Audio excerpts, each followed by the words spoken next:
Imagine a planet gripped by cold, so relentless it reshapes the land, the animals, and the very lives of those who dare to endure it. A world where towering glaciers stretch across continents, where the wind carries the bite of ice, and where survival is not a guarantee, but a hard won triumph. This is the story of our ancestors, the cavemen, who faced the last ice age, a time when the earth was locked in a frozen embrace, yet humanity found a way to thrive against all odds. Before we begin, please take a moment to like this video and subscribe. It's a simple way to support the channel, and it means the world to me. I'm also curious to know where you're joining me from tonight and what time it is there. Drop a comment below. I'd love to hear from you. Now, settle in, let the modern world fade away, and let's travel back to a time of ice, struggle, and astonishing resilience. The last ice age, known to scientists as the last glacial maximum, was not a gentle era. It stretched roughly from 26,500 to 19,000 years ago, a period when the Earth was colder, drier, and far less forgiving than it is today. Massive ice sheets, some miles thick, blanketed much of North America, Europe, and Asia. In Europe, where our story focuses, glaciers covered Scandinavia, parts of Britain, and the Alps, pushing southward like a slow, unstoppable tide. The landscape beyond the ice was a patchwork of tundra and steppe vast, open plains where grasses and hardy shrubs clung to life in the face of biting winds. Trees were rare, and the forests we associate with Europe today were reduced to scattered refuges in the south. The air was dry, the summers short, and the winters long and brutal, with temperatures often plunging far below freezing.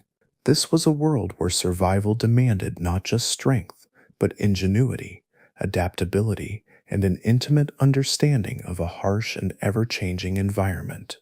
The people who lived through this frozen epoch were not so different from us. They were anatomically modern humans, Homo sapiens, alongside some lingering populations of Neanderthals in Europe. Their brains were as complex as ours, capable of planning, problem solving, and creativity, but they faced challenges we can scarcely imagine. They had no metal tools, no written language, no domesticated animals beyond, perhaps, the earliest dogs. Their world was one of stone, bone, and wood, shaped by their hands and wits.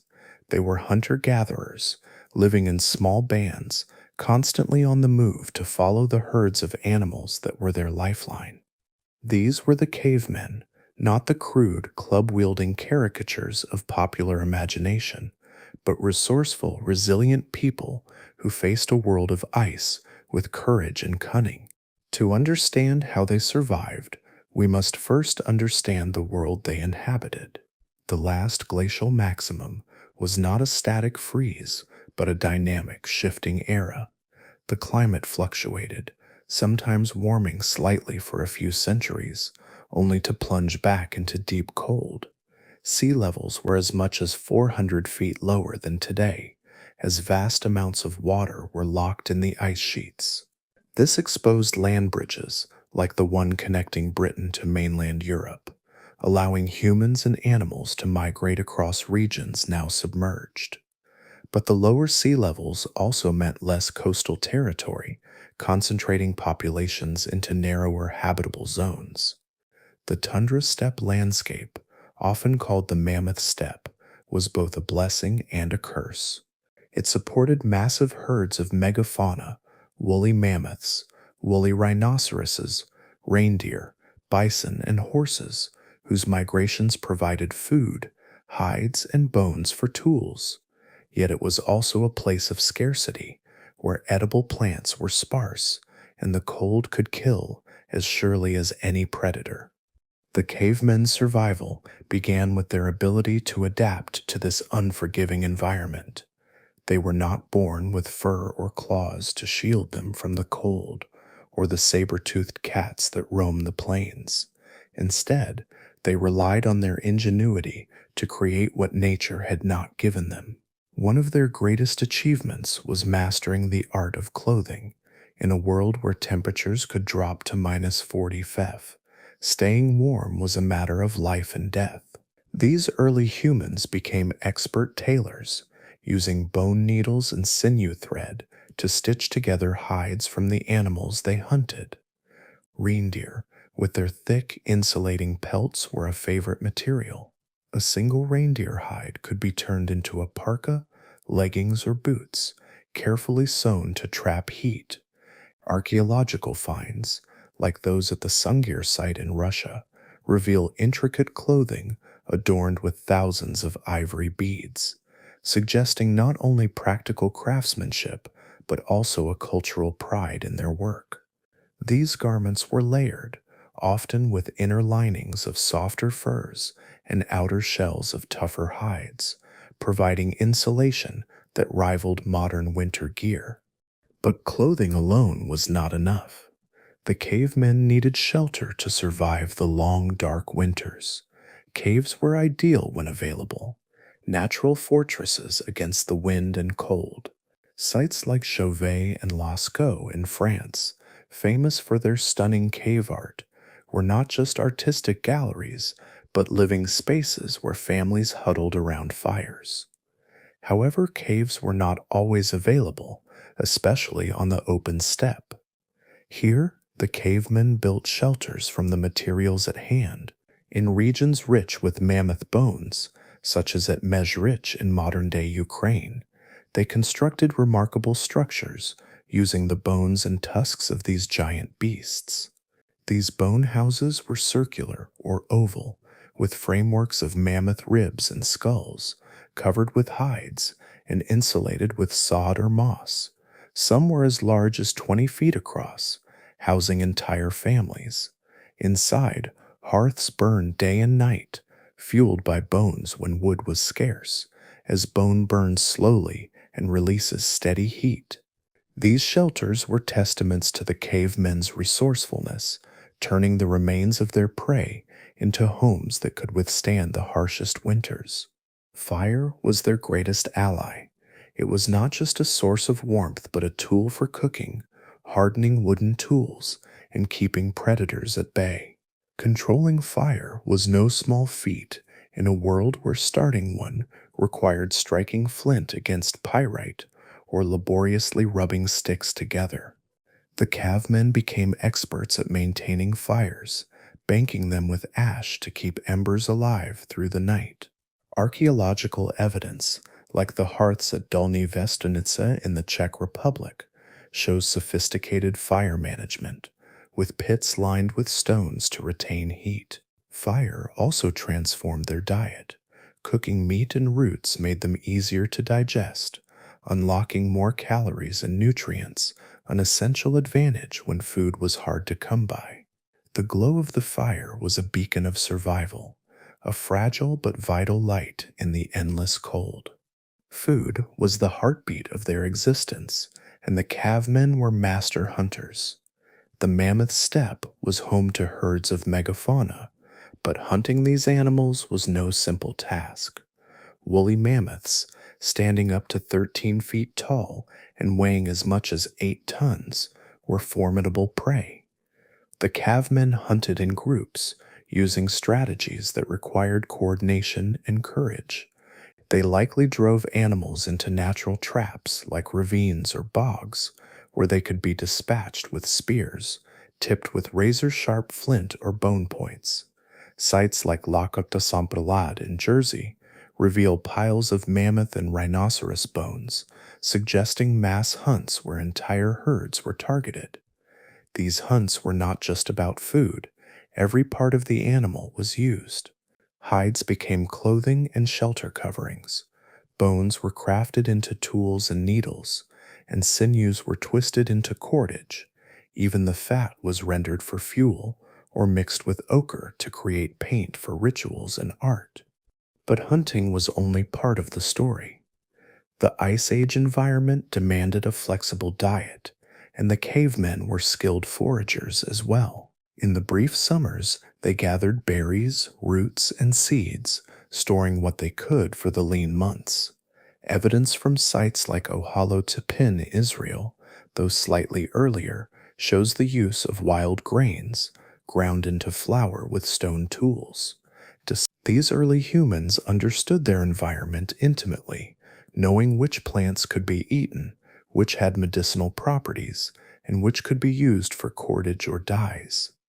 Women and children likely played a central role in foraging, contributing to the group's survival in ways that went beyond the hunt.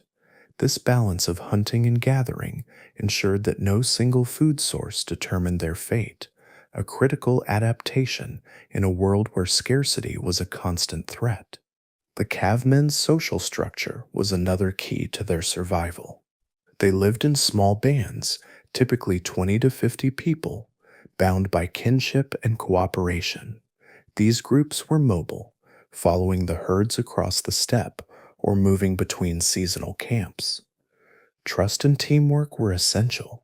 Hunting a mammoth or building a bone house required collective effort.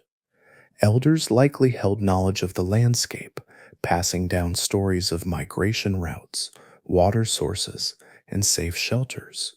Women, often the keepers of fire and foragers of plants, were as vital to survival as the hunters.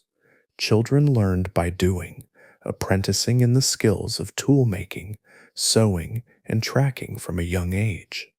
This tight knit social fabric was a shield against the isolation of the Ice Age, fostering resilience through shared purpose. Yet, the cavemen were not alone in their struggle. They shared the landscape with other hominins, particularly Neanderthals, whose stocky builds and heavy brows were adapted to the cold. For a time, Homo sapiens and Neanderthals coexisted in Europe, likely encountering each other on the steppe. Whether these meetings were peaceful or hostile is a matter of debate. Genetic evidence shows some interbreeding, with modern humans carrying traces of Neanderthal DNA, suggesting at least occasional cooperation or mating.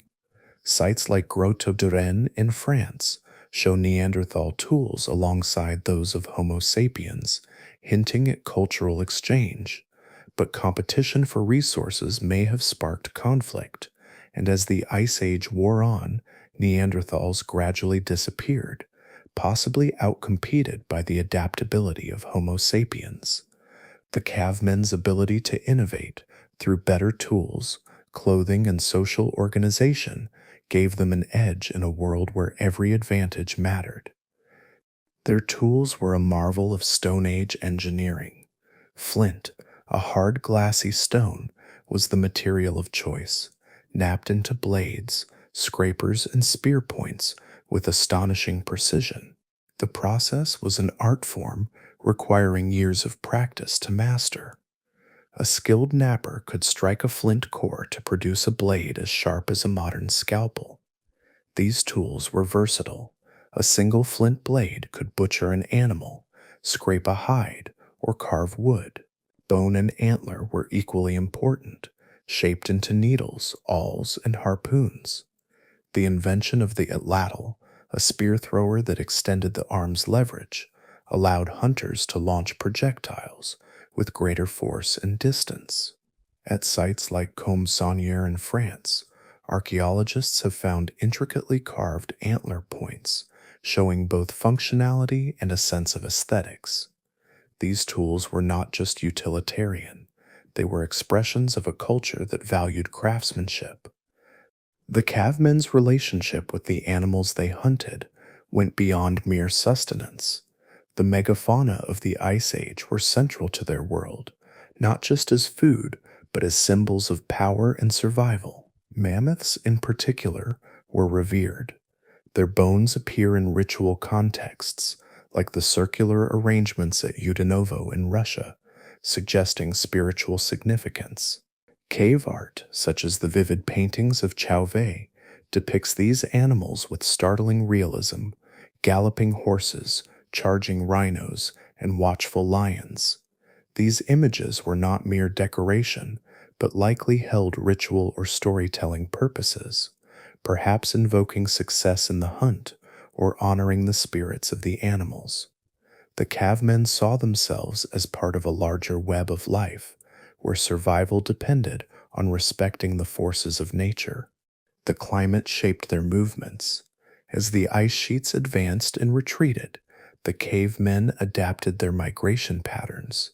In winter, they might hunker down in caves or bone houses, conserving energy and relying on stored food.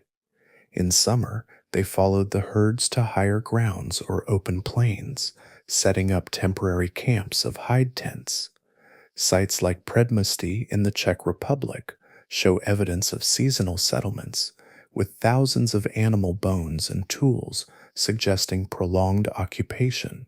These migrations were not random, but carefully planned, based on an intimate knowledge of the landscape. The cavemen were navigators of a frozen world, reading signs in the stars, the wind, and the tracks of animals to guide their way.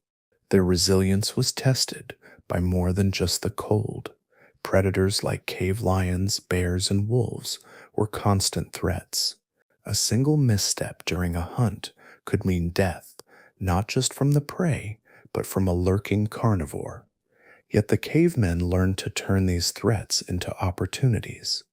Wolf bones at sites like Kostenki in Russia suggest early domestication, with humans possibly taming wolves to aid in hunting or as companions. These proto-dogs would have been invaluable, alerting groups to danger and helping track prey. The cavemen's ability to coexist with such a dangerous environment speaks to their courage and adaptability. Their diet, though heavily reliant on meat, was supplemented by whatever the land provided. In coastal areas where the ice retreated, they fished and gathered shellfish, as evidenced by middens in Portugal's Miranacente.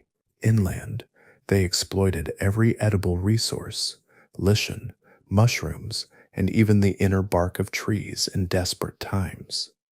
This flexibility was crucial as the Ice Age environment could be unpredictable.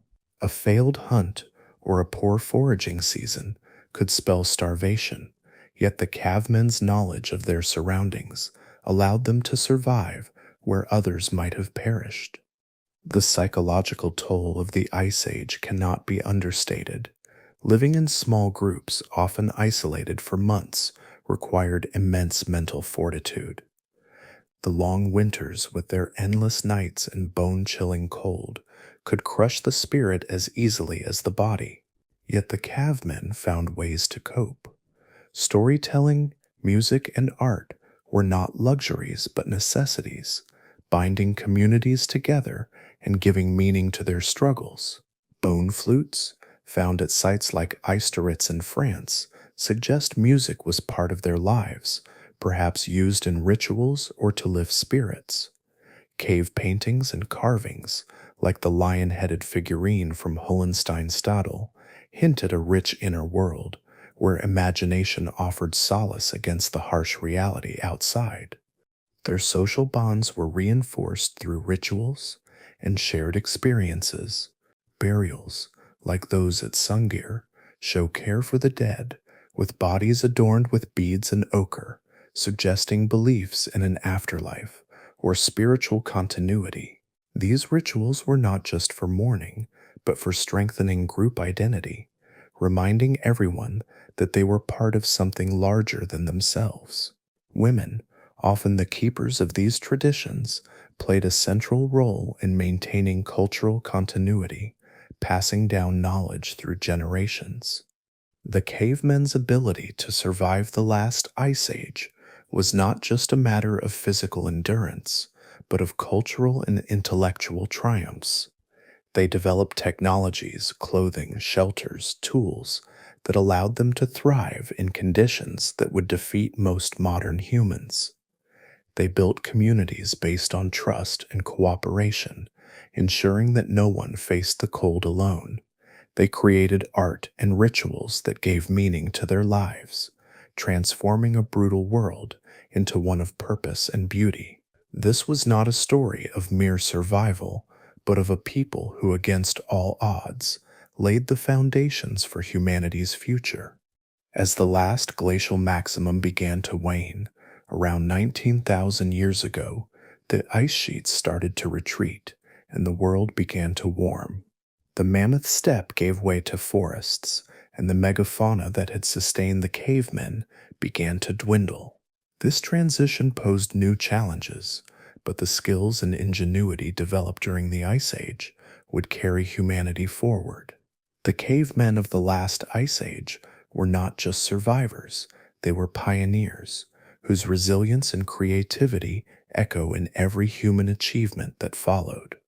The cavemen's survival in the last Ice Age, a world of relentless cold and scarcity, was not a matter of chance but of ingenuity, embodied in the tools they crafted from the raw materials of their frozen environment.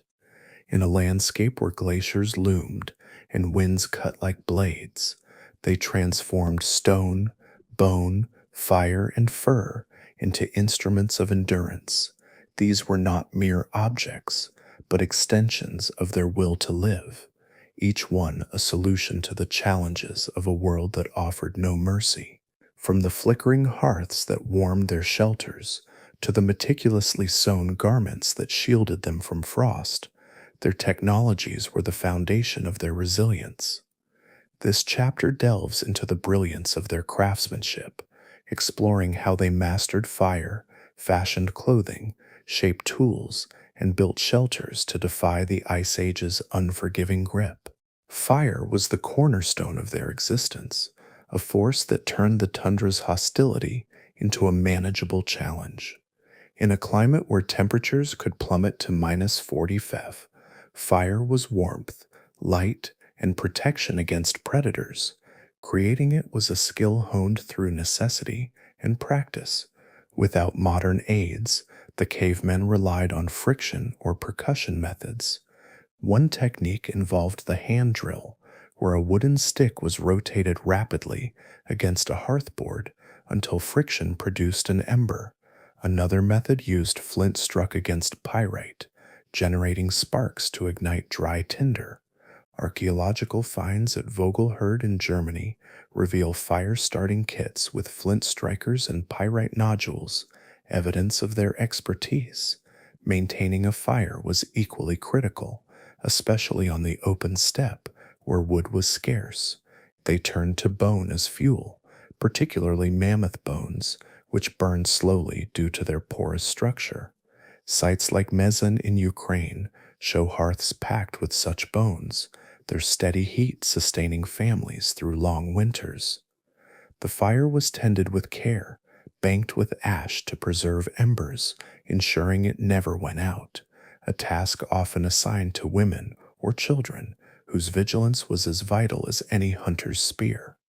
The uses of fire extended far beyond warmth. It transformed their diet by making food more digestible and nutritious. Raw meat and tough roots, when cooked, released more calories, a crucial advantage in a world of scarcity. At Dolní Věstonici in the Czech Republic, clay-lined hearths suggest advanced cooking techniques, possibly roasting game or baking simple flatbreads from ground seeds.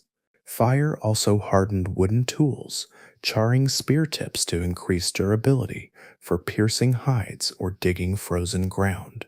Its light extended the day, allowing work and social activities to continue into the night. In caves like Cavemen in France, soot marks on walls indicate torches were used to navigate dark chambers, illuminating spaces where art was created. Fire also served as a defense, its glow deterring cave lions and wolves that prowled the steppe. The cavemen's mastery of fire was not just technical but cultural, a symbol of their ability to bend nature to their will, its glow a beacon of hope in the endless cold. Clothing was another triumph, turning vulnerable human bodies into insulated fortresses against the Ice Age's bite. The cavemen became expert tailors, crafting garments from the hides of reindeer, fox, and wolf, chosen for their warmth and durability. Using bone needles, some as fine as modern sewing needles, and sinew thread drawn from animal tendons, they stitched multi-layered outfits designed to trap heat. Archaeological evidence from Sungir in Russia reveals clothing adorned with thousands of ivory beads, suggesting both practicality and cultural pride. A typical outfit included a parka with a hood, leggings, and boots, tailored to fit closely and maximize insulation. Inner layers used soft furs like rabbit for comfort, while outer layers of tougher reindeer hide repelled wind and snow.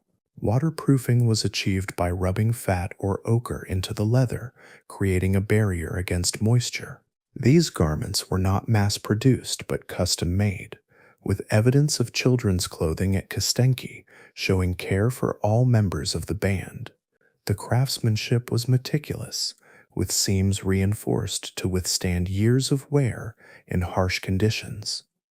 The process of making clothing was a communal effort, requiring deep knowledge of materials and techniques. Hides were scraped clean of fat and tissue, using flint tools, a task that left distinctive wear patterns on scrapers found at sites like La Madeleine in France.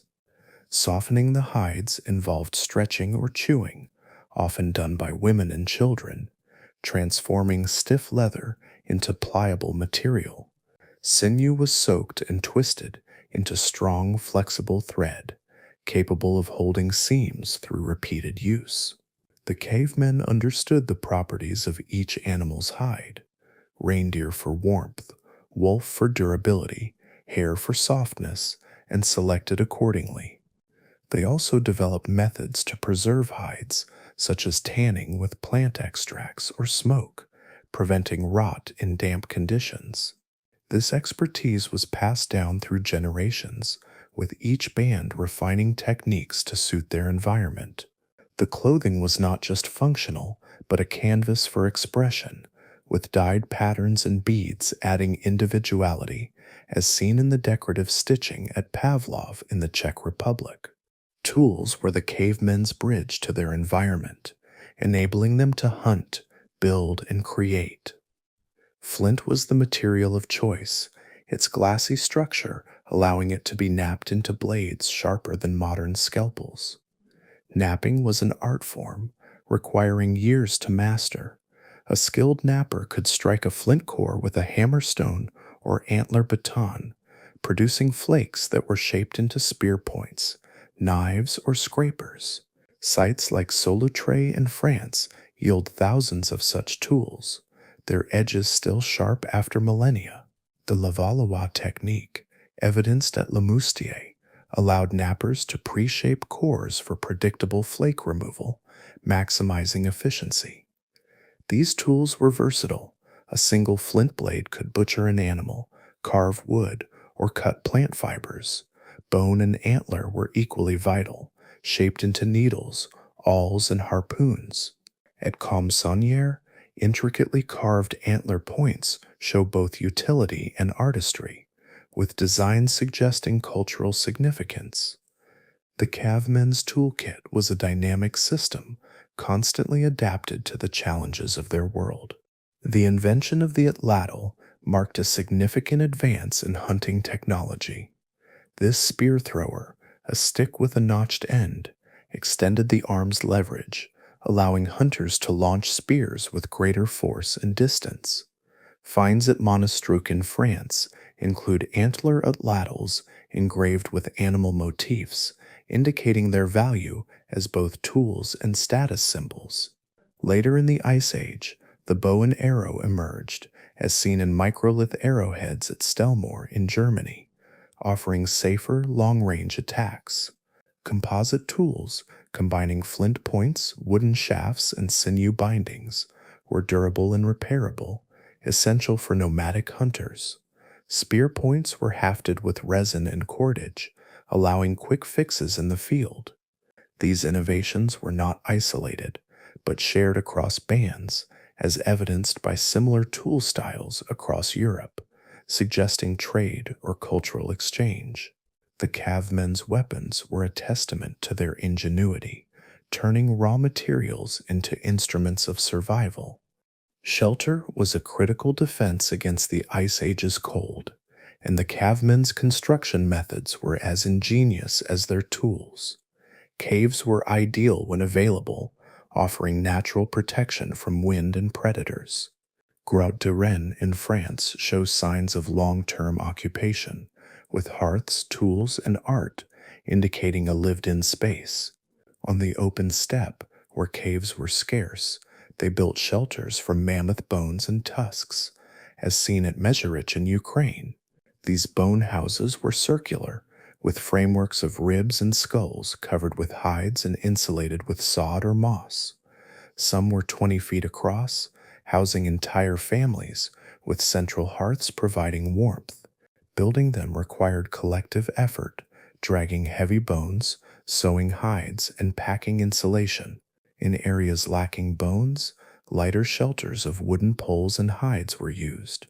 As at Pinsevent in France, these were portable, suited to a nomadic lifestyle. Insulation was key, with layers of grass, moss, or snow packed around structures to trap heat, showing an intuitive grasp of thermal dynamics. The construction of shelters was a communal act, reinforcing social bonds. Families worked together, with men hauling materials, women sewing hides, and children gathering moss. Inside, hearths were the focal point, where food was cooked, tools crafted, and stories shared. The bone houses at Mezherich reveal hearths lined with stones to retain heat, a technique seen across sites like Kostienki. These shelters were not just physical, but cultural spaces, where the band's identity was forged. The effort to build them, often requiring weeks of labor, was a testament to their commitment to survival. In temporary camps, hide tents were erected quickly, their portability allowing bands to follow herds. The cavemen's shelters were a balance of practicality and ingenuity, turning the tundra's resources into homes that defied the cold. The psychological impact of these tools, fire, clothing, weapons, and shelters, was profound. Maintaining a fire through a long winter required vigilance and hope, a daily reminder of their fragility and strength. Crafting clothing and tools was not just work, but a creative act, fostering pride and purpose. Shelters provided not just warmth but security, a place where fear of the dark and cold could be held at bay. These technologies were not static, but evolved through trial and error, each improvement a victory over the environment. The cavemen's ability to innovate was rooted in their observation of the world, learning which stones shattered best, which hides insulated most, and how to keep a fire burning in a storm. This knowledge was shared with bands exchanging techniques during seasonal gatherings, as seen in the similar tool styles at Gravitian sites across Europe. The cultural significance of their tools extended beyond utility. Fire was a symbol of life, its maintenance a ritual that bound the group together. Clothing adorned with beads or dyed patterns expressed identity and status, as seen in the elaborate burials at Sungir. Tools and weapons were not just functional, but carried meaning, with engraved atlatls or painted spear shafts reflecting personal or group pride. Shelters, especially bone houses, were feats of engineering that inspired awe, their construction a collective achievement celebrated in stories. The cavemen's technologies were woven into their spiritual lives, with fire and tools often appearing in rituals, as suggested by the ochre-stained hearths at Dolny Vestonce. These objects were not mere possessions, but partners in survival, imbued with the weight of their maker's resilience. The legacy of these tools was their adaptability. As the Ice Age waned, the skills of fire-making, clothing production, and shelter construction were carried into a warming world. The techniques of knapping flint and sewing hides influenced later technologies, from agricultural tools to textiles. The communal effort required to build shelters laid the groundwork for the cooperative building of early villages. Fire, the heart of Ice Age survival, would become central to metallurgy and pottery in later eras. The cavemen's ingenuity was not confined to their time, but echoed through the ages, their tools a foundation for humanity's technological progress. The mastery of fire and furs was not just about survival, but about transforming the Ice Age's challenges into opportunities. Each spark struck, each hide sewn, each shelter built was an act of defiance, a declaration that humanity could thrive where nature seemed to forbid it. These tools were the product of a people who observed, learned, and innovated, their craftsmanship a bridge between the raw materials of the tundra and the future of human civilization. As the glaciers began to retreat, the cavemen's technologies would carry them forward, their ingenuity a spark that would light the way for generations to come. The cavemen's mastery of fire, furs, and tools gave them the means to endure the last ice age's brutal cold, but it was their skill as hunters that secured their survival on the mammoth steppe. The vast, windswept tundra of Europe, stretching from the Atlantic to the Urals, was a landscape of extremes, bitter winters, fleeting summers, and herds of megafauna that roamed its grassy plains. These animals, woolly mammoths, reindeer, bison, and horses, were the lifeblood of the cavemen's existence, providing meat, hides, and bones. Hunting them was no simple task. It required strategy, courage, and an intimate understanding of the land and its creatures. In this frozen wilderness, the cavemen became not just survivors, but predators of unparalleled skill, turning the challenges of the tundra into opportunities. This chapter explores how they honed their hunting techniques, tracked their prey across vast distances, and transformed the bounty of the hunt into the foundation of their culture, ensuring their place in a world that demanded constant adaptation. The mammoth steppe was a unique ecosystem, a cold, dry grassland that supported an astonishing array of megafauna. Woolly mammoths, with their shaggy coats and curved tusks, were the giants of this world, standing up to 13 feet tall and weighing as much as 8 tons. Their herds, sometimes numbering in the dozens, grazed on the tough grasses and shrubs that dotted the landscape. Alongside them roamed woolly rhinoceroses, their thick hides and twin horns making them formidable prey. Reindeer, swift and abundant, migrated in vast herds, their antlers a forest of bone against the horizon. Bison and horses, sturdy and fast, provided reliable sources of meat and hides. Predators like cave lions, bears, and wolves added danger, competing with humans for the same resources. This abundance of life was a paradox in a world gripped by cold, but it was also a fleeting opportunity. The cavemen had to act swiftly and decisively to exploit it, for a failed hunt could mean starvation in the long winter months. Hunting such massive and dangerous animals required more than brute strength. It demanded strategy and coordination. The cavemen hunted in groups, typically bands of 10 to 20 individuals, combining the efforts of men, women, and even older children. These groups operated with a level of teamwork that rivaled modern military units, each member playing a specific role. Some acted as drivers, herding animals toward traps or ambushes. Others wielded spears or atlets as primary attackers, and trackers used their knowledge of the landscape to predict animal movements. Sites like Lockhart de St. Brelade in Jersey reveal evidence of mass hunts where entire herds of mammoths and rhinos were driven over cliffs or into bogs, their bones piling up in heaps. These events were not spontaneous, but carefully planned, requiring days or even weeks of preparation. The cavemen studied their prey, learning their migration routes, feeding habits and vulnerabilities, turning the animal's predictable behaviors into opportunities for success. Tracking was an art form honed through generations of observation.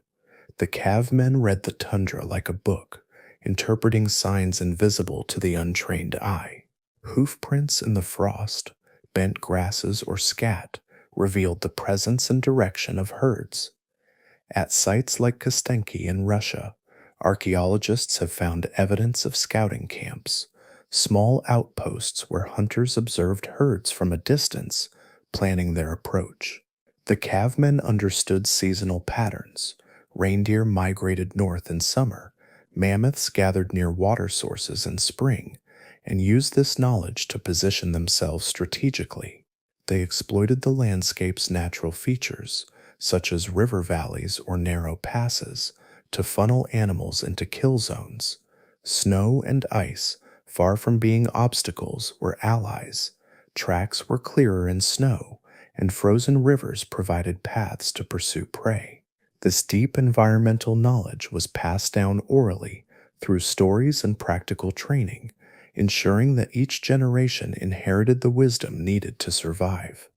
Weapons were critical to the hunt, and the cavemen's arsenal was both simple and sophisticated.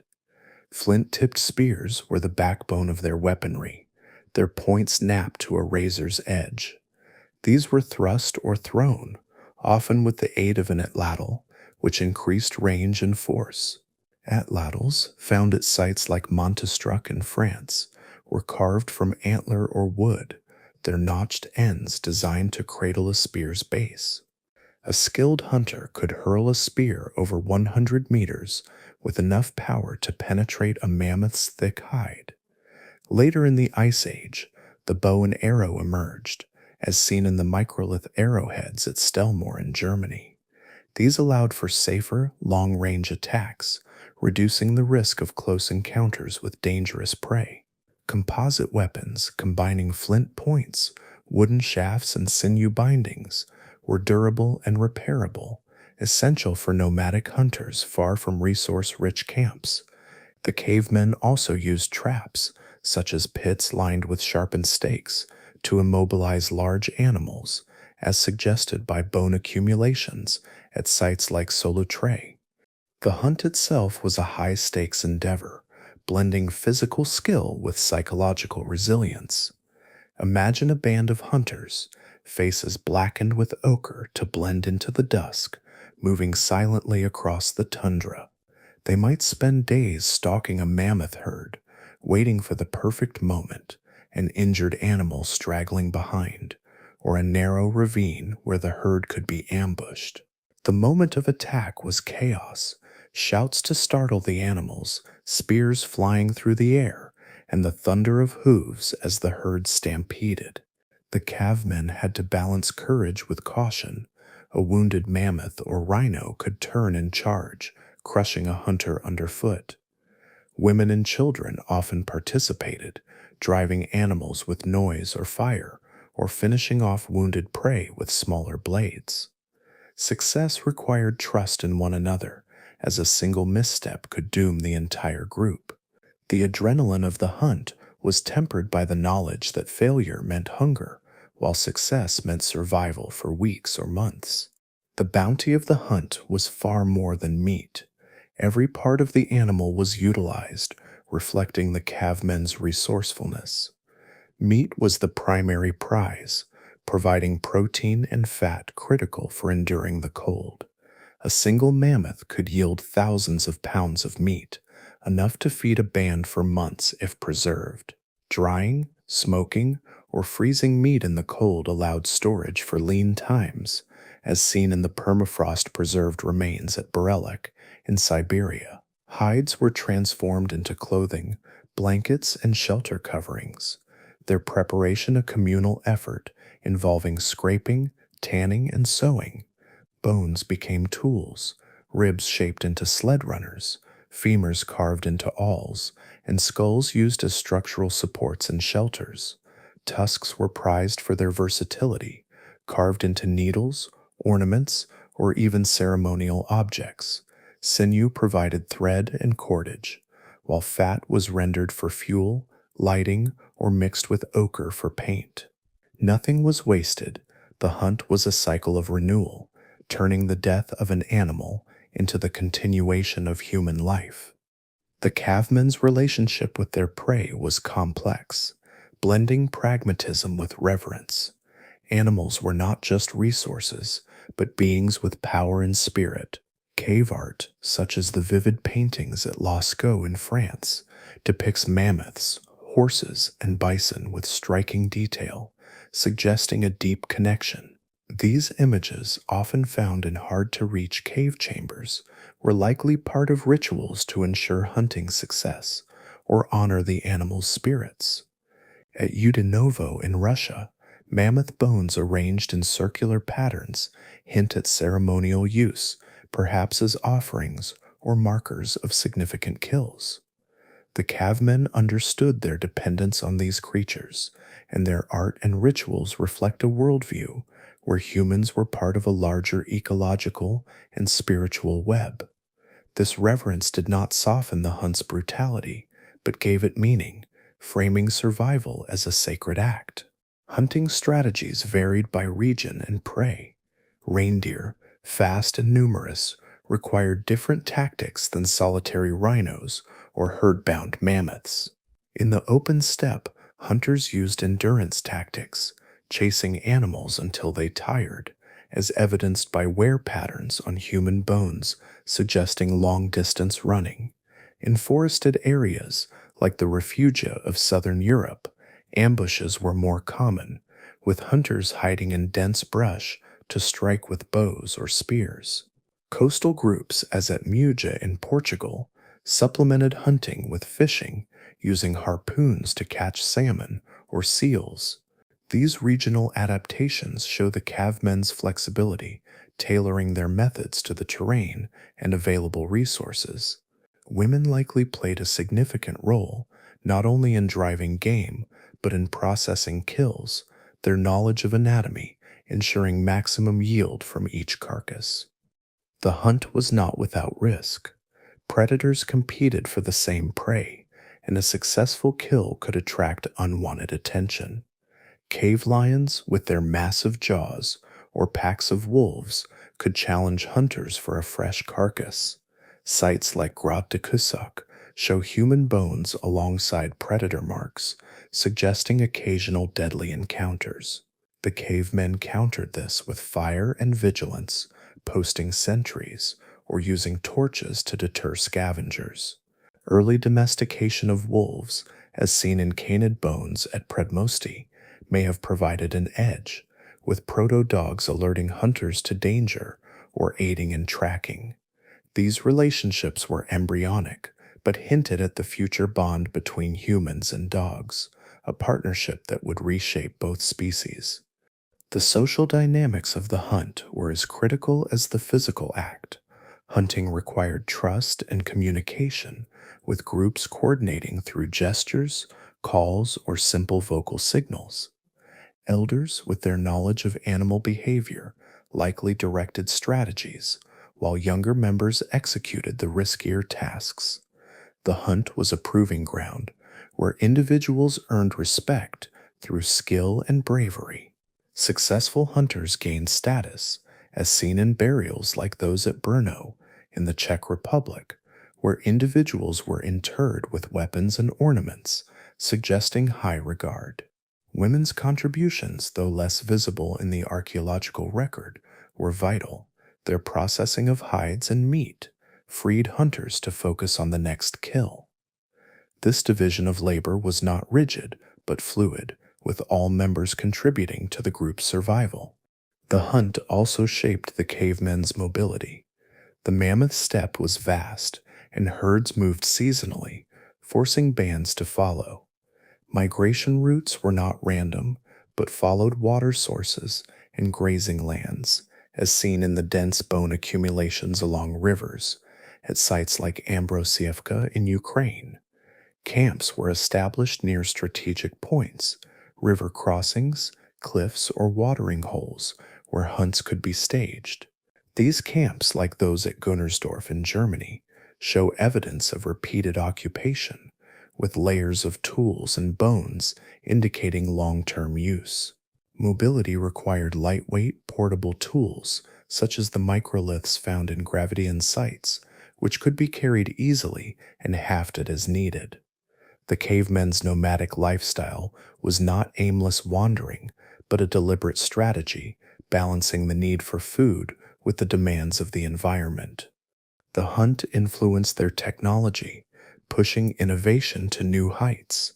The need for better weapons drove advances in tool making, such as the pressure flaking technique, which produced finer, more precise flint points.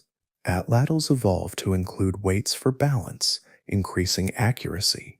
Harpoons, with their barbed points, were designed for fishing and small game, as seen at La Jarrie Haute in France. The cavemen also experimented with traps, such as snares or deadfalls, to capture smaller animals like hares, supplementing larger kills. These innovations were not isolated, but shared across groups, as evidenced by similar tool styles across vast regions, suggesting trade or cultural exchange. The hunt was a catalyst for technological progress, each success refining the tools that made the next hunt possible. The psychological impact of the hunt was profound. Facing down a mammoth or outwitting a herd of bison required not just skill but mental fortitude. The cavemen had to suppress fear, maintain focus, and trust their companions in life or death situations. The aftermath of a successful hunt was a moment of communal triumph, reinforcing group cohesion. Feasts, where meat was shared and stories told, strengthened bonds and celebrated survival. The hunt was also a teacher, imparting lessons in patience, observation, and resilience. Children learned by watching and participating, absorbing skills that ensured the group's future. The hunt was not just about food, but about identity, a ritual that defined the cavemen as a people who could conquer the tundra's challenges. The hunt's cultural significance extended into art and ritual. Cave paintings at Altamira in Spain show bison in dynamic poses, their muscles tensed as if charging, capturing the intensity of the hunt. Engravings on bone, like those at Unlen, depict animals pierced with spears, perhaps as talismans for success. Rituals likely accompanied hunts, with offerings or dances to invoke luck or appease the spirits of slain animals. At Dolny Stanice, a triple burial of young individuals with ochre and tools suggests a ceremonial response to a hunting tragedy, linking the hunt to the spiritual world. These practices gave meaning to the danger and sacrifice of the hunt, embedding it in the cavemen's worldview. The hunt also shaped their relationship with the landscape. The tundra was not a passive backdrop, but an active participant, its features dictating strategy. Hunters used ridges to conceal their approach, rivers to slow prey, and cliffs as natural traps. At sites like Kostenki, bone piles suggest repeated hunts at specific locations, chosen for their tactical advantages. The cavemen's knowledge of the land was encyclopedic, encompassing not just animal behavior, but weather patterns, plant cycles, and seasonal changes. This knowledge was dynamic, adapting to the shifting climate of the last glacial maximum, where sudden cold snaps or thaws could alter migration routes. The cavemen's ability to read and exploit the landscape was a cornerstone of their success, turning the tundra into a partner rather than an adversary. The hunt's risks were ever present. Injuries were common, broken bones from falls or charges, as seen in skeletal remains at Sungir. Infections from cuts or poor healing in the cold could be fatal. The cavemen developed basic medical knowledge, using plants like willow, a natural source of aspirin, for pain or antiseptic herbs to treat wounds, as suggested by residues at Shanidar in Iraq. Death in the hunt was a reality, and burials often reflect this, with weapons or animal bones included as grave goods, honoring the fallen as hunters. These risks underscored the hunt's importance. It was not just a means of survival, but a defining act of courage and community. The hunt also fostered innovation in preservation and storage. Meat had to be processed quickly to avoid spoilage, especially in warmer months. Drying strips of meat in the sun or over fires was common, as seen in the charred remains at Abri-Pataude in France. Smoking added flavor and extended shelf life, while freezing in permafrost was a natural refrigerator, as evidenced by meat caches in Siberia. Hides were cured with ash or urine to prevent rot, and bones were stored for later use as tools or fuel. These techniques required foresight and planning, ensuring that a single hunt could sustain a group through lean times. Women likely led these efforts, their expertise in processing as vital as the hunter's skill in killing. The hunt's impact on social structure was profound. Successful hunters gained prestige, but the distribution of meat was egalitarian, ensuring group survival over individual gain. At sites like Gunnersdorf, large quantities of shared meat suggest communal feasts, where status was earned through contribution rather than hoarding. Leadership emerged organically, with experienced hunters guiding younger ones, their authority rooted in knowledge rather than coercion. The hunt also reinforced gender roles, though not rigidly. Women's involvement in driving game or processing kills was as critical as men's spear throwing. This cooperative ethos was the glue that held bands together, turning individual efforts into collective strength. The hunt's legacy extended beyond the Ice Age. The skills developed, tracking, tool-making, teamwork, laid the groundwork for later human achievements. The ability to coordinate large hunts foreshadowed the social complexity of later societies. The technological innovations from atlatls to composite tools set the stage for advancements in agriculture and metallurgy. The spiritual connection to animals, expressed in art and ritual, influenced later belief systems, where hunting remained a sacred act.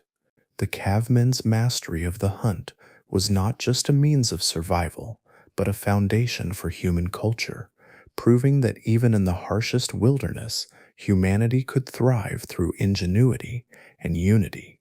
As the Ice Age's grip began to loosen, the skills honed on the mammoth steppe would carry the cavemen into a changing world. The retreat of the glaciers brought new challenges and opportunities, but the lessons of the hunt, adaptability, cooperation, and respect for the land, would endure. The hunters of the tundra were not just surviving, they were shaping the future. Their spears and strategies, a testament to humanity's unyielding will to overcome. The hunters of the mammoth steppe turned the frozen wilderness into a realm of opportunity, their spears and strategies securing the sustenance that kept their bands alive. But survival in the last ice age was not solely a matter of mastering the hunt. It was equally about the bonds that held these early humans together. In a world where isolation could mean death, where the cold and scarcity tested every individual, the cavemen forged communities rooted in cooperation, trust, and shared purpose. Their caves, tents, and hearths were more than shelters. They were the heart of a social fabric that wove families, kin, and allies into a resilient whole. These bonds, nurtured through ritual, storytelling, and mutual reliance, enabled them to defy the Ice Age's relentless challenges. This chapter explores the social and cultural world of the cavemen, delving into how their communities, traditions, and relationships transformed the harsh tundra into a place of belonging and endurance. The cavemen lived in small bands, typically ranging from 20 to 50 individuals, though larger gatherings occurred seasonally when resources allowed. These groups were not random collections of survivors, but tightly knit units, often bound by blood or marriage. Kinship was the foundation of their society, providing a structure for cooperation and resource sharing. A band might include several generations, elders with knowledge of the land, adults who hunted and gathered, and children learning the skills needed to survive. At sites like Sungir in Russia, burials reveal family groups interred together, their graves adorned with thousands of ivory beads, suggesting deep familial ties and a reverence for those who came before. These bands were mobile, moving with the herds or shifting to seasonal camps, but their social cohesion remained constant, a bulwark against the unpredictability of the Ice Age. Cooperation was the lifeblood of these communities. No individual could survive alone in a world where a single hunt required multiple hands, where shelters demanded collective effort, and where the cold could claim the unprepared in a night. Tasks were shared based on skill and need, not rigid roles. Men often led hunts, but women and older children participated, driving game or processing kills. Women were central to foraging, sewing, and maintaining hearths, their expertise ensuring the group's survival during lean times. At Predmosti in the Czech Republic, archaeological evidence shows large communal camps with shared hearths and tool-making areas, indicating a division of labor that maximized efficiency. Children were not idle, they learned by doing, knapping flint, sewing hides, or tending fires, their contributions vital to the group's success. This cooperative ethos was not just practical, but a cultural value, reinforced through daily interactions and shared struggles. Caves were the physical heart of many communities, offering protection from the elements and predators. Sites like Grotte de Rennes in France reveal long-term occupation, with layers of ash, bones, and tools painting a picture of bustling communal life. Caves were not just shelters, but social spaces where families gathered, tools were crafted, and stories were told. The walls of caves like Chauvet and Lascaux bear vivid paintings of animals and symbols, suggesting they were also places of ritual and meaning. In regions without caves, such as the open steppe, the cavemen built shelters from mammoth bones or hides, as seen at Mezhirich in Ukraine. These structures, often 15 to 20 feet across, housed extended families, their interiors warmed by central hearths. The construction of such shelters was a group effort, requiring coordination to haul heavy bones, stitch hides, and pack insulation. These spaces fostered intimacy, where the glow of the fire and the sound of voices created a sense of home amid the tundra's vastness. Storytelling was a cornerstone of social cohesion, a way to pass down knowledge and strengthen bonds. Without written language, the cavemen relied on oral traditions to transmit survival skills, migration routes, and cultural values. Elders were revered as repositories of wisdom, recounting tales of successful hunts, dangerous winters, or sacred places. These stories were not mere entertainment, but survival tools, embedding lessons about the land and its creatures. At sites like Istoritz in France, bone flutes suggest music accompanied these tales, adding rhythm and emotion to the narratives. Storytelling also served a psychological purpose, countering the isolation of long winters. Gathered around a hearth, a band could find solace in shared myths, their laughter and voices a defiance of the cold outside. These moments of connection were as vital as food or fire, knitting the group into a unified whole. Rituals deepened these bonds, giving meaning to the cavemen's struggles. Burials, like those at Sungir, show careful preparation, with bodies adorned with ochre, beads, and tools, suggesting beliefs in an afterlife, or spiritual continuity. At Dolny Vestanci, a triple burial of young individuals, possibly victims of a hunting accident, was accompanied by red ochre and ceremonial objects, indicating a communal response to loss. These rituals were not just for the dead, but for the living, reinforcing group identity and shared values. Cave art, often located in deep, inaccessible chambers, likely played a ritual role, perhaps invoking success in hunts or honoring animal spirits. The paintings at Altamira, with their dynamic bison and horses, suggest a spiritual connection to the creatures that sustain them.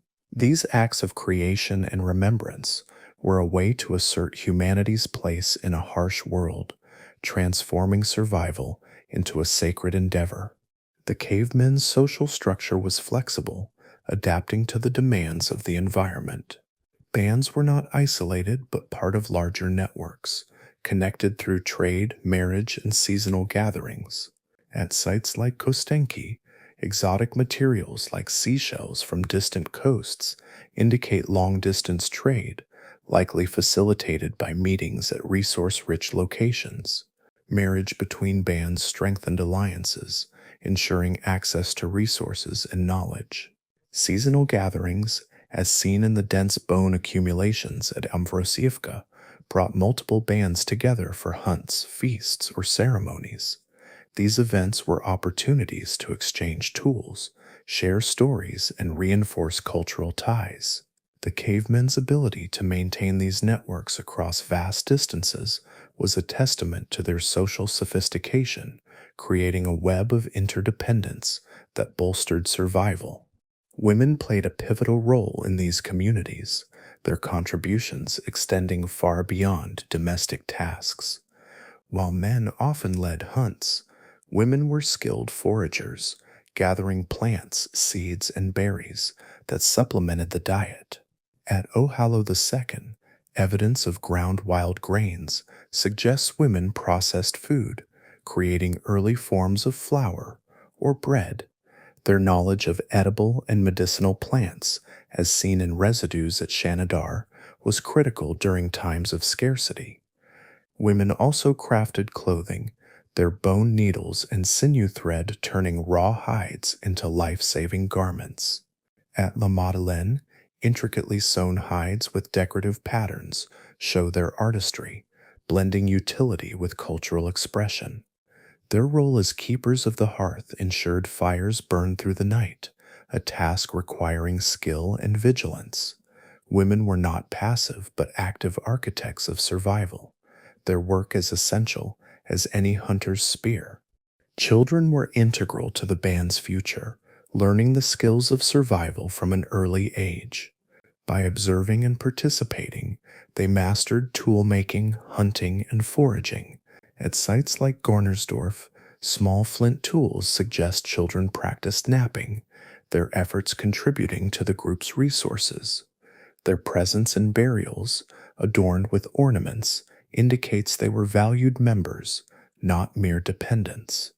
Children's education was hands-on, guided by adults who taught through demonstration and storytelling.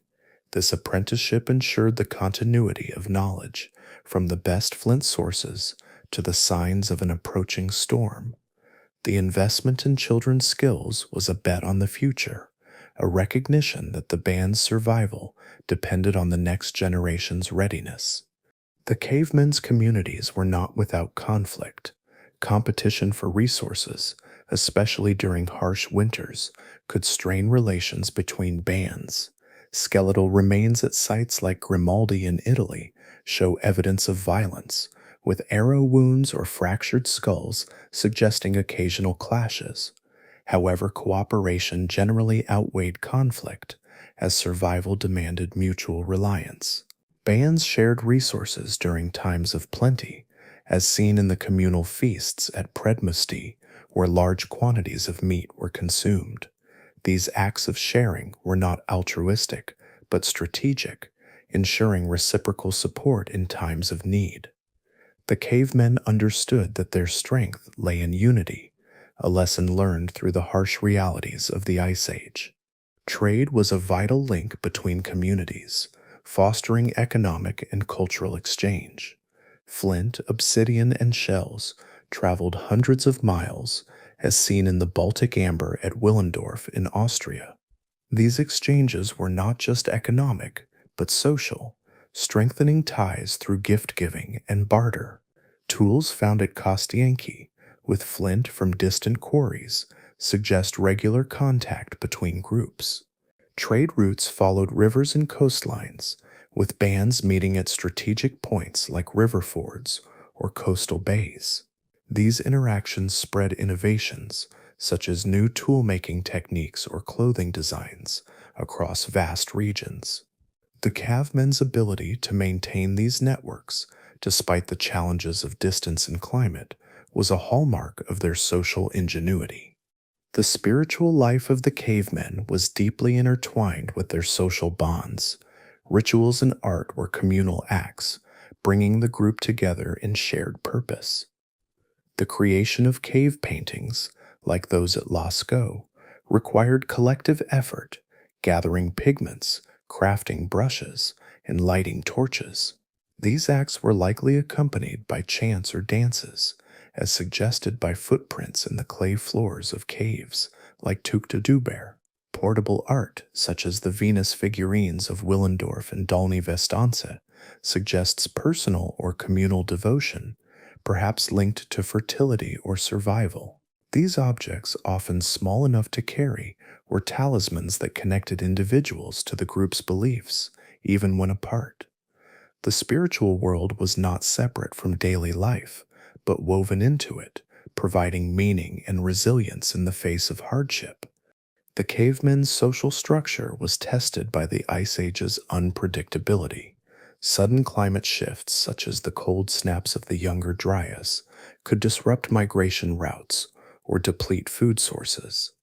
Bands adapted by pooling resources, as seen in the dense occupation layers at Grotte de Rennes, where multiple families shared a cave during harsh periods. Mobility was a key strategy, with groups moving to follow herds or seek milder climates.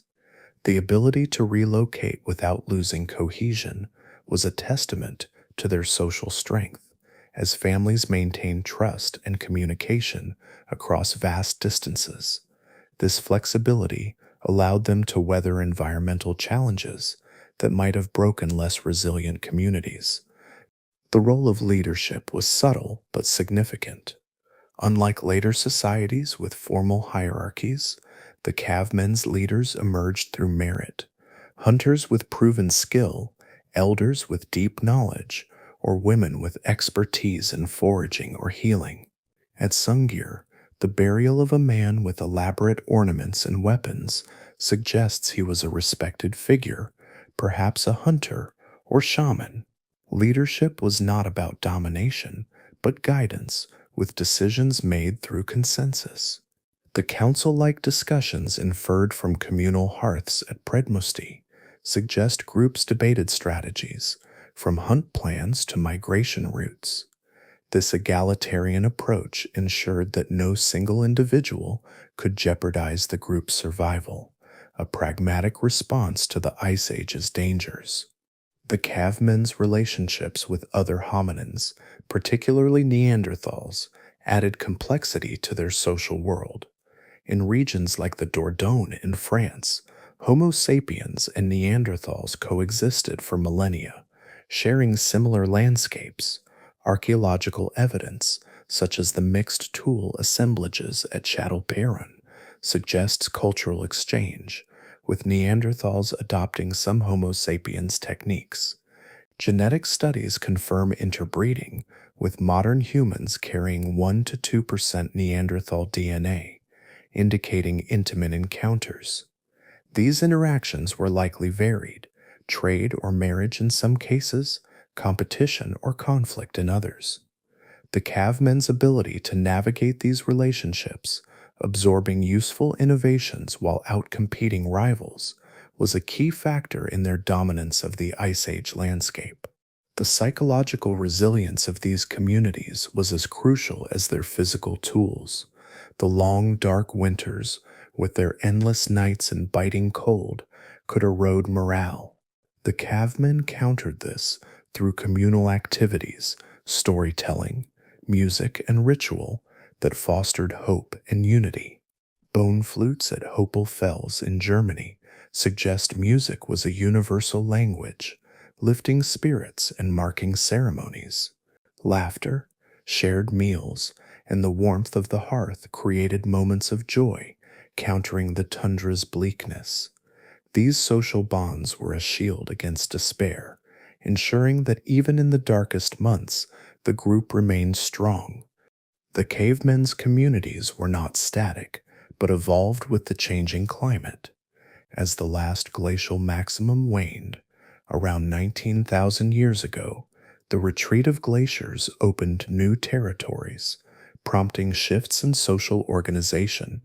Some bands grew larger, as seen in the complex settlements at Messerich, where multiple bone houses suggest extended kin groups. Others remained small and mobile, adapting to new hunting grounds. This adaptability was rooted in their social bonds, which allowed them to reorganize without fracturing. The legacy of these communities lies in their ability to balance individual skill with collective strength, creating a model of cooperation that would influence later human societies. The bonds of caves and kin were the invisible architecture of the cavemen's survival. Their communities, built on trust, shared labor, and cultural expression, turned the Ice Age's challenges into opportunities for connection. The hearths that warmed their shelters also warmed their spirits, the stories told in the flicker of firelight, weaving a tapestry of resilience. As the world began to warm, these bonds would carry them into new landscapes, their unity a testament to humanity's capacity to endure through togetherness. The cavemen's story is not just one of survival, but of a people who found strength in each other, defying the cold with the warmth of their shared lives. The social bonds that wove the cavemen's communities together were the invisible threads that held them steadfast against the Ice Age's relentless cold, their caves and hearths serving as anchors of unity and resilience. As the last glacial maximum began to loosen its grip around 19,000 years ago, the world underwent a profound transformation. The towering glaciers that had dominated the landscape for millennia started to retreat, giving way to new ecosystems and opportunities. The mammoth steppe, once teeming with megafauna, gradually transformed into forests and wetlands, forcing the cavemen to adapt yet again. Their ingenuity, honed through generations of survival, did not falter. The skills, technologies, and cultural practices they developed during the harshest years of the Ice Age became the foundation for humanity's next steps, shaping the trajectory of our species.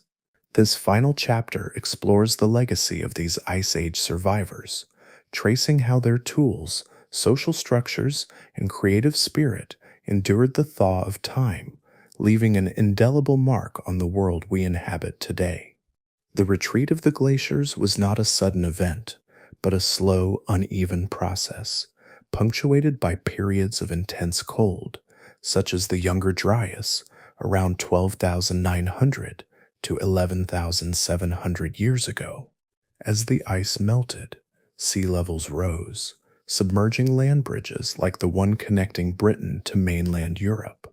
The mammoth steppe gave way to boreal forests in the north and temperate woodlands in the south, altering the habitats of the animals that had sustained the cavemen. Woolly mammoths and rhinoceroses dwindled, their populations shrinking as grasslands vanished. Reindeer migrated northward, following the retreating tundra, while new species, such as red deer and wild boar, thrived in the emerging forests. This ecological shift demanded flexibility, and the cavemen responded with the same resourcefulness that had carried them through the Ice Age's depths. Their hunting strategies evolved to meet the new landscape. The dense forests favored smaller, more agile prey, requiring different tactics than the mass hunts of the steppe. At sites like Carve in England, dating to around 11,000 years ago, archaeologists have uncovered evidence of red deer hunting, with barbed antler points designed for piercing smaller, faster animals. The bow and arrow, which had begun to appear late in the Ice Age, became more prevalent, as seen in the flint arrowheads at Ahrensburg in Germany. These weapons allowed hunters to strike from cover, ideal for forested environments where ambushes replaced open chases. Fishing grew in importance, particularly in coastal and riverine areas.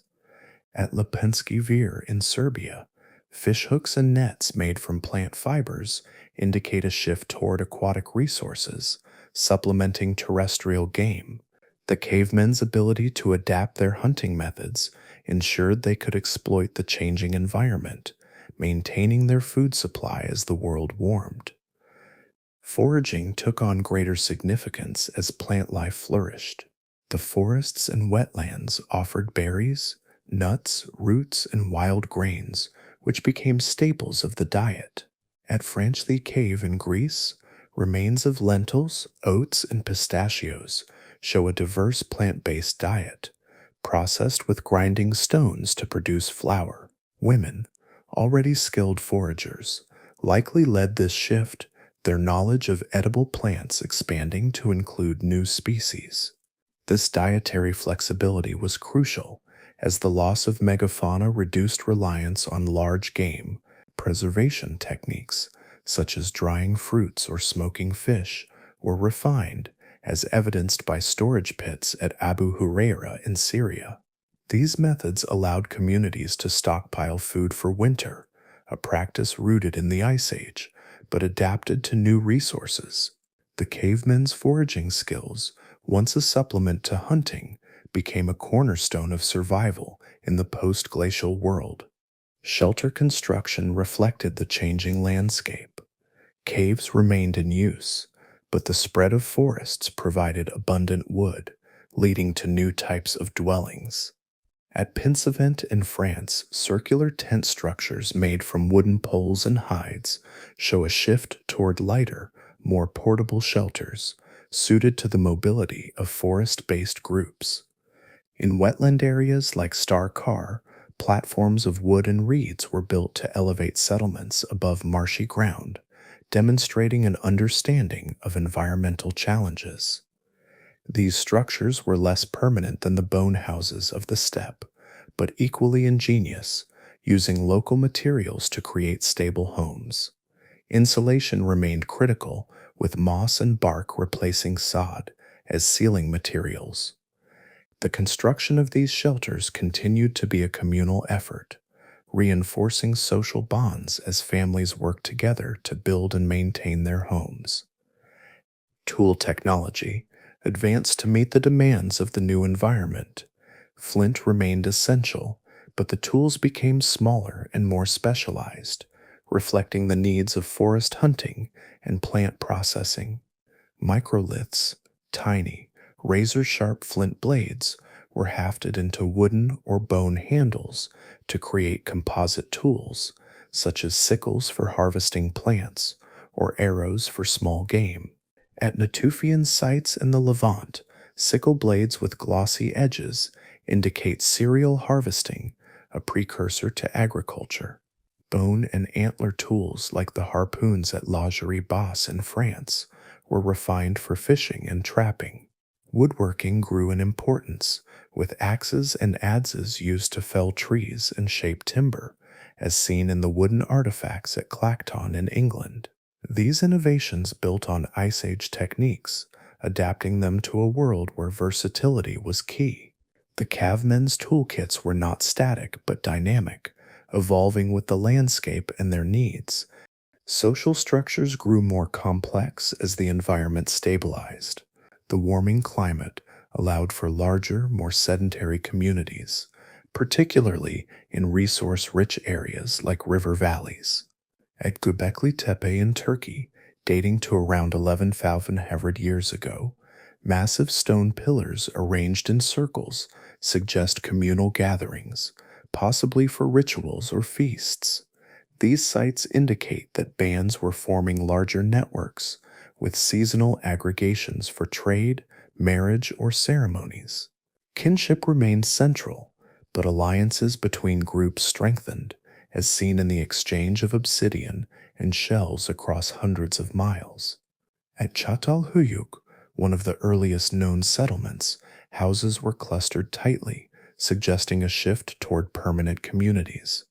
These changes built on the cooperative ethos of the Ice Age, scaling it to larger groups while maintaining the trust and reciprocity that had ensured survival. Ritual and art continued to bind communities, adapting to the new world.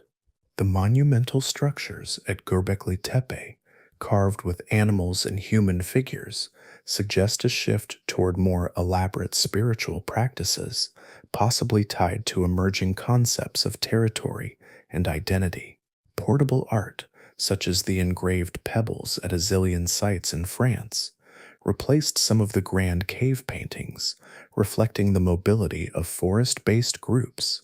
Music remained a cultural anchor, with bone flutes at Hohlefels evolving into more complex instruments like the bird bone pipes at Isteritz.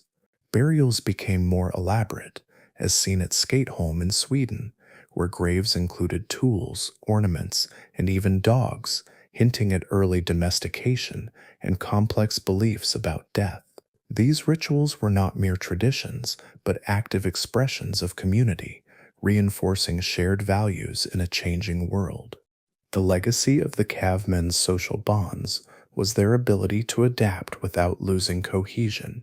As communities grew, leadership roles became more defined, though still merit-based. At Çatalhöyük, houses with larger hearths and more artifacts suggest influential individuals, perhaps elders or skilled artisans, guiding group decisions. Women's roles expanded, particularly in plant processing and early cultivation, laying the groundwork for agriculture. Children continued to learn through participation, their education ensuring the transmission of skills.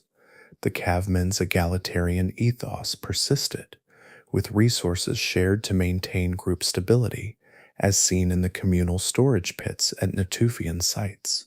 This social flexibility allowed them to navigate the transition from hunter-gatherers to semi-sedentary groups, a critical step toward later civilizations. Trade networks expanded, connecting distant communities. Obsidian from Anatolia reached the Levant, while Baltic amber appeared in southern Europe, as seen at Frantithi Cave. These exchanges were not just economic, but cultural, spreading ideas and technologies. The cavemen's Ice Age trade routes, once limited to flint and shells, grew into complex systems, foreshadowing the commercial networks of later societies. Marriage alliances, inferred from shared artifact styles across regions, strengthen these networks, ensuring access to resources and knowledge. The cavemen's ability to maintain long-distance connections, rooted in their Ice Age mobility, was a foundation for the interconnected world that followed. The spiritual legacy of the Ice Age was profound. The reverence for animals, expressed in cave art, evolved into more abstract symbols, as seen in the geometric motifs at Çatalhöyük. These symbols may have represented clan identities or territorial markers, reflecting a growing sense of place. Rituals around planting and harvesting emerged, as suggested by grain storage and sickle use in the Levant, linking spiritual life to new subsistence practices. The cavemen's belief in a connected world where humans, animals, and the land were intertwined persisted, influencing later religious systems. The shaman-like figures inferred from Ice Age burials, such as the ochre-covered individual at Brno, evolved into ritual specialists, guiding communities through the uncertainties of a warming world. The technological legacy of the Ice Age was equally enduring. The cavemen's mastery of flint knapping, fire making, and sewing shaped the tools of the post glacial world. The microliths that revolutionized hunting and harvesting became the basis for agricultural tools such as sickles and hoes. Fire, once a survival tool, became central to pottery and metallurgy, with early kilns appearing at Dolny Vistonice. Clothing techniques, refined through generations of hideworking, influenced textile production as plant fibers became available. The cavemen's shelters, from bone houses to wooden tents, inspired the permanent structures of early villages, with techniques like wattle and daub building on Ice Age insulation methods. These innovations were not isolated, but cumulative, each generation adding to the knowledge inherited from the past. The ecological legacy of the Ice Age survivors was their ability to adapt to a changing world. As megafauna declined, the cavemen diversified their diet, incorporating fish, birds, and plants. This flexibility was critical in the transition to agriculture, as seen in the early cultivation at Abu Huraira. Their understanding of the landscape, honed through tracking and foraging, informed later land management, such as controlled burns to clear forests, as evidenced in pollen records from Britain. The domestication of dogs begun in the Ice Age expanded to include other animals like goats and sheep in the Near East. The cavemen's ecological knowledge, rooted in their intimate connection to the land, laid the groundwork for humanity's shift to settled life. The psychological resilience of the Ice Age survivors was perhaps their greatest legacy. The ability to endure long winters, face dangerous animals, and navigate uncertainty gave them a mental fortitude that carried into the post glacial world. The communal activities, storytelling, music, and ritual that sustained morale in the Ice Age became the foundation for cultural traditions. Festivals and feasts, like those inferred from large hearths at Katal Hayuk, built on Ice Age gatherings, fostering community in larger settlements. The cavemen's capacity to find meaning in hardship through art and spirituality influenced later societies, where narrative and symbolism remained central to identity. The transition to a warmer world was not without challenges. The younger Dryas brought a return to cold, testing the cavemen's adaptability. At sites like Tel Koramel in Syria, evidence of temporary shelters suggests groups moved to find resources during this period. The rise in sea levels flooded coastal settlements, forcing migrations, as seen in the submerged sites off Doggerland. These challenges were met with the same ingenuity that defined the Ice Age, with communities reorganizing to exploit new territories. The cavemen's resilience, forged in the crucible of the Ice Age, ensured they could navigate these disruptions, setting the stage for the Neolithic Revolution. The legacy of the Ice Age survivors is visible in the archaeological record and in our own world. The tools they crafted, from flint blades to bone needles, are ancestors of modern technology. Their precision and versatility, a testament to human ingenuity. Their social structures, rooted in cooperation and flexibility, influenced the organization of early villages and cities. Their art and rituals, expressing a connection to the natural world, shaped the spiritual traditions of later cultures. Even their language, though lost to time, left traces in the words we use today. Terms like spear and fire may echo the vocabulary of the steppe. The cavemen's story is not just one of survival, but of transformation, their legacy a bridge between the frozen past and the world we know. As the glaciers retreated, the cavemen's descendants spread across the globe, carrying their skills and knowledge. In Europe, they built the first permanent settlements, like those at Lipensky Vir, where stone sculptures mark a new era of cultural expression. In the Near East, they pioneered agriculture, domesticating wheat and barley, as seen at Jericho. In Asia, their descendants followed the retreating herds, leaving tools and art across Siberia. The cavemen's legacy is not confined to one region, but is a global inheritance, their innovations and resilience shaping every human society that followed. They were not just survivors of the Ice Age, but architects of the future, their lives a testament to the power of human ingenuity to overcome even the greatest challenges. The thaw of time did not erase the cavemen's achievements, but amplified them, their tools and traditions evolving into the foundations of civilization. Their story is one of endurance, creativity, and connection, a reminder that even in the harshest conditions, humanity can find a way to thrive. The Ice Age survivors left more than artifacts, they left a legacy of resilience, a spark that continues to burn in every human endeavor, from the cities we build to the stories we tell.